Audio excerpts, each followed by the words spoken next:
Disonantes, podcast feminista.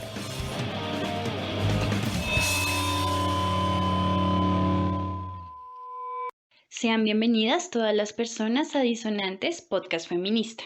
En nuestro quinto episodio daremos inicio a una nueva dinámica de ciclos temáticos donde abordaremos aspectos específicos del feminismo.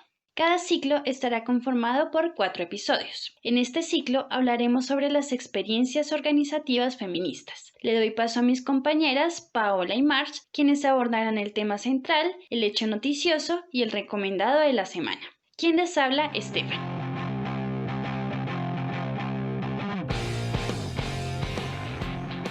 En el hecho noticioso quisiéramos referirnos a la movilización y acciones de protesta que las mujeres del pueblo arhuaco han desarrollado en las últimas semanas debido a la candidatura y elección como gobernador del señor Sarhuahuicu Torres Torres, quien tiene una deuda con la justicia por la violación de una menor de 11 años en el año 2001, así como por la violación a su hermana. Las mujeres arhuacas manifestaron en un comunicado que, a pesar del peso de estas acusaciones, las entidades responsables de garantizar la seguridad de la infancia y la población vulnerable han guardado silencio y, por el contrario, han seguido apoyando el despropósito de candidatura y supuesta elección de este sujeto como gobernador del pueblo arhuaco. Nos entristece que los perpetradores de violencias sexuales sean los que se conviertan en las autoridades políticas de nuestro pueblo, como es el caso del señor Torres, que empiece a violar la ley de origen, abusando sexualmente de menores, se proclama hoy como cabildo gobernador del pueblo arhuaco. Saludamos entonces a las mujeres arhuacas y esperamos que sus acciones influyan en las decisiones que tomen en su comunidad.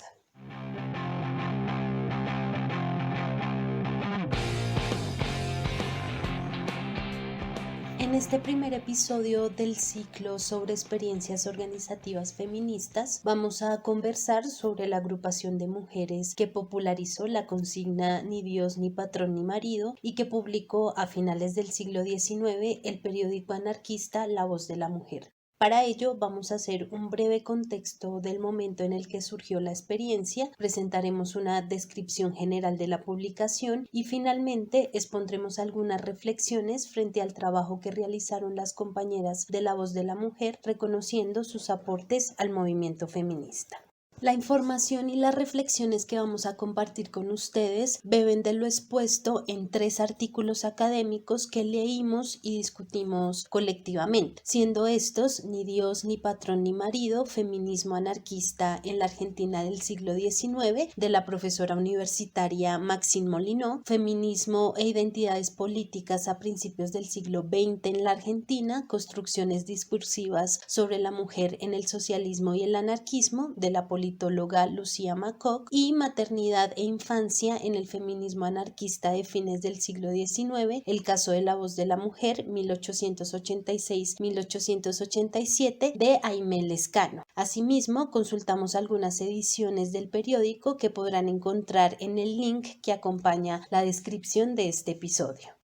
Empecemos entonces con el contexto histórico. Como bien lo expone Macoc, en las últimas décadas del siglo XIX y las primeras del siglo XX, Argentina experimentó cambios importantes que la reconfiguraron como sociedad. La inserción de la economía al mercado mundial con su matriz agroexportadora, que permitió el ingreso de capitales extranjeros, la creación de un mercado interno, el fenómeno migratorio, la consolidación del Estado y sus instituciones, y el debilitamiento de un régimen oligárquico y conservador que le da paso al radicalismo en 1916. En síntesis, la Argentina en la que surge la experiencia de La Voz de la Mujer es, en palabras de Molinó, una sociedad que experimentó un crecimiento económico rápido, un flujo importante de inmigrantes europeas y la formación de un movimiento laboral activo y radical. El crecimiento económico basado en la explotación animal y de las tierras fértiles de la pampa argentina y de las llanuras del interior del país que producían trigo demandaba mano de obra que atrajo a migrantes que venían de países como Italia, España, Francia y Alemania. Según Molinó, para 1895 las y los migrantes representaban el 20% de los aproximadamente 4 millones de habitantes de Argentina y el 52% de la población de Buenos Aires. Las y los migrantes encontraban trabajo en la economía portuaria de la capital y en otras ciudades como Rosario y La Plata. Poco a poco se fueron convirtiendo en jornaleras, obreras, empleadas domésticas y empleadas públicas en proyectos de construcción financiados por el Estado. Es decir, la mayoría eran de la clase trabajadora del campo y de las ciudades y pocas personas alcanzaron la movilidad social a la que aspiraban cuando llegaron a la Argentina. En ese sentido, quisiéramos detenernos a presentar algunas de las condiciones en las que se encontraba esta clase trabajadora migrante con una cita de Molinó. Para muchos de estos trabajadores las condiciones eran desastrosas. En Buenos Aires, donde la población se duplicó entre 1869 y 1887, la vivienda era escasa y de mala calidad. Muchos trabajadores vivían en conventillos en los cuales la familia inmigrante, conformada en promedio por 5 personas, compartía una habitación pequeña. Aunque los salarios no eran bajos en comparación con los de otros países latinoamericanos, se deterioraban a causa de las constantes devaluaciones. Los trabajadores eran estafados frecuentemente en los tratos con sus jefes y las condiciones de empleo eran duras. La norma era una jornada de 10 horas y una semana laboral de 6 días. La población inmigrante fue mantenida en una situación económica y política precaria, pues habían impedimentos para que se nacionalizaran y pudieran ejercer el derecho al voto, lo que alentó a que se organizaran de un modo combativo y muchas veces revolucionario. El descontento de los y las inmigrantes fue evidente en las huelgas de finales de la década de 1880 y alcanzó un pico en la huelga general de 1902. Fue entonces en estas comunidades de inmigrantes que surgió el grupo de La Voz de la Mujer. Como varias autoras lo han afirmado, el anarquismo como ideología política fue importado por los y las inmigrantes de los países europeos en los cuales el movimiento anarquista era fuerte, como Italia, España y Francia. Los grupos y las publicaciones anarquistas emergieron por primera vez en las décadas de 1860 y 1870 en un clima de creciente militancia de la clase trabajadora y en el que surgían grupos de corte revolucionario que producían panfletos, diarios, organizaban mítines masivos, presentaban obras de teatro, participaban en huelgas y manifestaciones. Así, en las décadas de 1880 y 1890 llegaron a existir hasta 20 diarios anarquistas simultáneamente en francés, español e italiano. La Voz de la Mujer apareció en medio de este fenómeno. El periódico heredó la tradición del comunismo anarquista que estaba orientado hacia la creación de un orden social nuevo, justo e igualitario, y que afirmaba que este nuevo orden solo podría construirse a partir de la revolución social que surgiría del levantamiento popular. Entendiendo entonces las dinámicas del momento en el que surge La Voz de la Mujer, queremos dar a conocer algunos datos relevantes frente a las cuestiones de forma que se tenían definidas para los diferentes números que la organización publicó a lo largo de la vida de este periódico. Como se comentó anteriormente, La Voz de la Mujer surge en un contexto en el que Argentina atraviesa una etapa de inmigración latente y de múltiples luchas desde el anarquismo y el comunismo, luchas gestadas por mujeres quienes se dan cuenta de la gran desigualdad y opresión que tienen en las condiciones laborales y personales en su cotidianidad. La Voz entonces surge como un periódico hecho por mujeres, para mujeres, que busca informar situaciones de desigualdad, de opresión y de injusticia que atraviesan sobre todo las mujeres de clase obrera. La Voz de la Mujer aparece por primera vez el 8 de enero de 1896 y a partir de allí durante un año circulan 9 ejemplares de los que se tienen conocimiento hasta exactamente el 1 de enero de 1897, cuando se publica el noveno y último de ellos. Fue un diario pequeño, semiclandestino, que surge entre las mujeres trabajadoras de los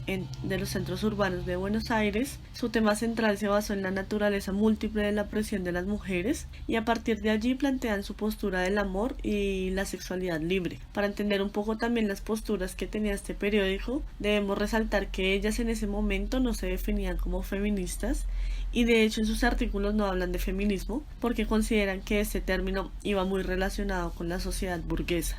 A pesar de esto, todas las discusiones que se generan en los diferentes artículos giran en torno a las apuestas que tiene la lucha feminista hoy en día. Elementos como la doble explotación de las mujeres, las luchas interseccionales, el papel de la maternidad en la sociedad, el poder masculino sobre la mujer y la institucionalidad del matrimonio. Estos son algunos de los temas que se pueden observar en los diferentes números que se publicaron de La Voz de la Mujer. Cada número publicado tenía unos contenidos específicos en los cuales variaron algunos aspectos, pero la forma fue básicamente la misma. Un artículo principal que cambiaba de extensión de acuerdo al tema expuesto, una editorial, un poema, una fábula moral acerca de mártires de la sociedad burguesa y siempre en la contratapa del periódico tuvieron una sección que denominaron Mesa Redonda, en la cual publicaron algunos hechos noticiosos importantes de Europa o de Argentina. Vale la pena aclarar que en varias ocasiones publicaron artículos traducidos del movimiento anarcofeminista de Europa. En cada número, junto al titular, siempre se leía la expresión "aparece cuando puede", que hacía referencia a la autogestión que manejaba la organización, a través de suscripciones voluntarias que les permitían seguir publicando las otras ediciones. Su circulación fue principalmente entre miembros radicales de diversas comunidades de inmigrantes, y para cada número se imprimieron entre 1000 y 2000 ejemplares, lo cual, como manifiesta Molyneux, es un número respetable para un diario anarquista en ese momento. Frente al trabajo de La Voz de la Mujer y su apuesta por visibilizar las múltiples desigualdades a las que las mujeres han estado sometidas durante muchos años, rescatamos y resaltamos la iniciativa del periódico al escribir temas que buscaban romper con ese rol tradicional y reconocer las múltiples opresiones a las que estaban sometidas las mujeres en ese entonces. Reconocer también la importancia de esa escritura siendo mujer y entendiendo que este ha sido uno de los ámbitos que históricamente se nos ha negado. Además de esto, es importante resaltar la crítica que las redactoras del periódico hacen al papel del hombre como opresor y sobre todo al papel de estos hombres que continúan en la comodidad de sus privilegios aun cuando militan en organizaciones anarquistas, a los cuales denominaron falsos anarquistas. A partir de esto, en uno de sus números publican el siguiente mensaje que me permitiré leer textualmente el artículo de Molyneux. Cuando nosotras, despreciables e ignorantes mujeres, tomamos la iniciativa de publicar La Voz de la Mujer, ya lo sospechábamos, oh modernos cangrejos, que vosotros recibiríais con vuestra mecanística y acostumbrada filosofía nuestra iniciativa, porque habéis de saber que nosotras, las torpes mujeres, también tenemos iniciativa, y esta es producto del pensamiento, ¿sabéis? También pensamos. A partir de las publicaciones de este tipo, el periódico comienza a tener simpatizantes y detractores de las posturas que ellas tienen, aunque para nosotras esta es una acción determinante y realmente muy válida que se refleja hoy en día en muchas organizaciones de izquierda que presentan casos de violencias basadas en género a partir de los privilegios que tienen los hombres y que piensan pueden aprovecharlos para las relaciones de poder que se dan en las mismas. Vale la pena aclarar que las críticas hechas por las redactoras de La Voz de la Mujer no se dirigían a los hombres en su totalidad, sino que entendían que en ese entonces muchos de los compañeros militantes aún buscaban resaltar el poder masculino sobre la mujer para buscar beneficios propios. Por otro lado, pensamos que es de avanzada poner lo sexual y las relaciones sexoafectivas en el debate de la época, teniendo en cuenta que en su mayoría el feminismo se cuestionaba aspectos que partían más de lo colectivo y no tenían en cuenta el ámbito privado de las mujeres. Aquí vemos que nuevamente La Voz de la Mujer marca un derrotero de una lucha sumamente importante que ha dado el feminismo en relación con lo personal, con el cuerpo, con el cuestionarse las relaciones de pareja, de las familias, las relaciones de militancia, entendiendo que todas estas se basan en relaciones de poder y que es un ámbito del cual la mujer debe liberarse. Para entrar en la crítica que hace la autora del artículo Ni Dios, ni patrón, ni marido hacia el periódico, y teniendo en cuenta la temática abordada referente a la maternidad en algunos números de las redactoras hacen alusión de que el tener demasiados niños o niñas incrementaba la pobreza, y que a partir de allí el amor libre era una apuesta a la cual las mujeres podían acceder, pero no habían muchas opciones claras de cómo lograr esto, sin dejar de lado las actitudes tradicionales de la maternidad y teniendo en cuenta que en ningún punto se propusieron formas al alivio del problema del cuidado infantil. Es allí donde entran a discusión algunos de los planteamientos que quiso hacer La Voz de la Mujer, en torno también al trabajo doméstico, en el cual, si bien se atacaba la opresión de las mujeres y la reclusión de estas en las tareas del hogar, no se proponía una acción concreta en donde los hombres tuvieran que compartir este trabajo y se entendía que de alguna manera los postulados de La Voz no pudieron romper con algunas nociones imperantes del lugar de las mujeres dentro de la división del trabajo tradicional. La crítica que se hace se da entonces desde la poca proposición que tenían los escritos frente a los temas que se publicaban y frente a la falta de una lectura completa de la situación que atravesaban mujeres en ese entonces, sobre todo mujeres inmigrantes que no tenían muchas posibilidades desde lo laboral y mucho menos desde las relaciones de poder que ejercían compañeros sentimentales y en general los hombres que acompañaban su existencia. La Voz de la Mujer termina al parecer por falta de fondos para imprimir sus publicaciones y pidiendo apoyo a través del siguiente pronunciamiento. A los lectores, un año ha transcurrido desde que salió a luz el primer número de La Voz de la Mujer. Un año de luchas, de sacrificios, de crueles alternativas, de esperanzas y de caídas, solamente atenuadas en algo, por satisfacción de la lucha. 2 redacciones han estado a cargo de esta hoja, poniendo las 2 su corta inteligencia y sus energías, todas al servicio de la causa que defienden, la anarquía. Finalmente, y después de acercarnos a la experiencia de las compañeras que hicieron posible la publicación de La Voz de la Mujer, quisiéramos decir que hoy como ayer las voces de las mujeres resuenan porque con su inmensa y milenaria rebeldía no han permitido que el patriarcado las silencie. De cualquier manera, desde cualquier lugar y en cualquier momento, la dignidad de las mujeres y sus luchas han retumbado en cada rincón del mundo y han hecho temblar los cimientos de la opresión y de las violencias que sobre nosotras se han ejercido. Por eso nuestras voces disonantes hablan y gritan junto a las voces de las mujeres libres, esas voces que a cada paso que el patriarcado ha querido dar le han hecho volver 2 atrás, porque la historia de las mujeres y las disidentes es la historia de la resistencia y la esperanza de un mundo para la libertad.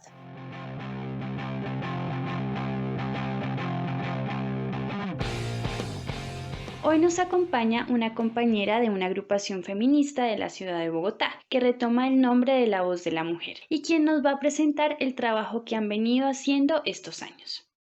Hola a todas las personas que sintonizan Disonantes Podcast Feminista. Nosotras somos La Voz de la Mujer, una colectiva que hace algún tiempo viene caminando una iniciativa de comunicación popular feminista. Y bueno, les queremos contar que nosotras decidimos retomar el nombre de un periódico anarcocomunista, crearon unas mujeres en Argentina y bueno, digamos que nos inspira un montón en sí mismo la esencia de denunciar la voz de las mujeres o las voces de las mujeres en plural y también la historia de estas mujeres obreras que a partir de la creación de un periódico, de un ejercicio de prensa escrito, intentan denunciar y agitar el movimiento de mujeres obreras, colocando un tema sobre la mesa y es que el sistema capitalista explota doblemente a las mujeres, ¿no? Digamos que también lograron colocar en la esfera pública discusiones y asuntos que definitivamente la prensa local no abordaba, ni siquiera la prensa de las organizaciones en las que muchas de ellas militaban. Entonces es toda una apuesta también por pensar lo que implica para las mujeres visibilizar, contar, hacer resonar sus voces, ¿no? Entonces un poco nos inspira esta iniciativa que tienen estas mujeres con el periódico La Voz de la Mujer que podemos encontrar en digital, está en PDF y al hacer la lectura pues bueno nos encontramos con un montón de temas y de discusiones que en su momento eran muy álgidas y muy también bueno muy pertinentes, ¿no? Y que ni las organizaciones, ni por supuesto la prensa oficial jamás tocarían alrededor de las realidades de las mujeres y particularmente de las mujeres trabajadoras. Y bueno, un poco inspiradas en este proceso, en este periódico, hemos intentado caminar alrededor de la prensa escrita también, de la radio. Digamos que no tenemos mucho fuerte en el tema de las redes sociales, pero sí hemos intentado poder acercar esta apuesta de las voces de las mujeres con mujeres jóvenes, adultas, en diferentes barrios, también con niños, niñas. Entonces, bueno, un poco contarles eso.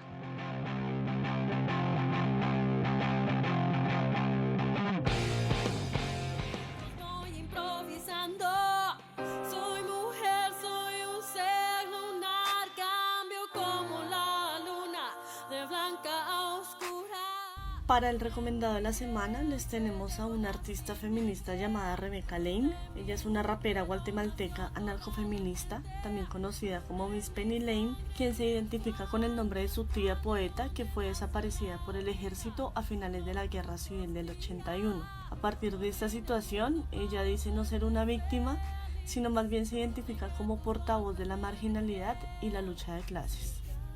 Específicamente en este episodio queremos dar a conocer la canción de Rebecca titulada Mujer Lunar, ya que a través de su letra expresa temas fundamentales de la lucha feminista, como la búsqueda hacia la liberación de las múltiples opresiones que atraviesa el ser mujer, la jerarquía y el rol de género impuesto desde la libertad de decidir y de reconocer nuestros cuerpos como génesis de vida. Escuchemos entonces una pequeña parte de la canción. Ni Dios, ni patria, ni marido, ni partido, así es como nací, así es como he vivido, desde que mamá me parió a este mundo, mataron con rosado. Como pudimos escuchar, en el inicio de la canción, Rebecca menciona el lema que tanto defendió la voz de la mujer, aludiendo a las posturas anarquistas y feministas que el artista sostiene en cada una de sus letras y que la voz manifestó a lo largo de sus publicaciones. Quisimos traerle a este episodio precisamente por la estrecha relación que tienen las letras de Rebecca Lane con la postura de la experiencia organizativa de la voz de la mujer. Escuchemos un poco más de este tema. Con Lilith y niñas malas, no creo en nadie que arriba esté juzgando, soy dueña de mis actos, voy improvisando.